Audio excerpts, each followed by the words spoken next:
ज्या दिवशी मला सकाळी टिफिन नसतो ना बनवायचा त्या दिवशी आमच्या इथे आवर्जून नाश्त्यामध्ये पोहेच बनत असतात आणि आजचा दिवसही तसाच होता. जीविकाला स्कूलला सुट्टी होती म्हणून नाश्त्यामध्ये पोहे आणि इथे गरमागरम कडक असा चहा मी बनवलेला होता. आता उन्हाळा कितीही असला तरी सुद्धा सकाळचा थोडासा चहा हा घ्यावाच वाटतो. त्यानंतर कपडे वगैरे वॉश केली आणि आज येत ना जीविकाची टिफिन बॅग वगैरे सुद्धा मी धुवून वगैरे ठेवलेली होती. बाहेर अंगणामध्येच होते तर तेवढ्यात तिथे पाहिलं की एक नारळ जो आहे तर तो खाली पडलेला होता आणि आमच्या या नारळाच्या झाडाला आहेत ना खूप जास्त नारळ जे आहेत ते लागलेले आहेत, पण त्याच्यावरती आहेत ना सतत कावळे येऊन बसतात. त्याच्यामुळे रोज 1-2 नारळ तरी खाली पडतच असतात आणि आज येत ना हा खूप मोठा असा नारळ खाली पडलेला होता.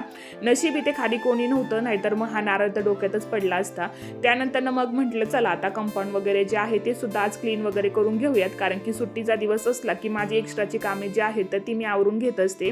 तर आज पहिल्यांदा जीविकाला वडापाव जो आहे तो खायचा होता म्हणून तिच्यासाठी आम्ही खास आज वडापाव आणलेला होता. तर चला भेटूयात नेक्स्ट मिनी व्लॉग मध्ये. तोपर्यंत बाय.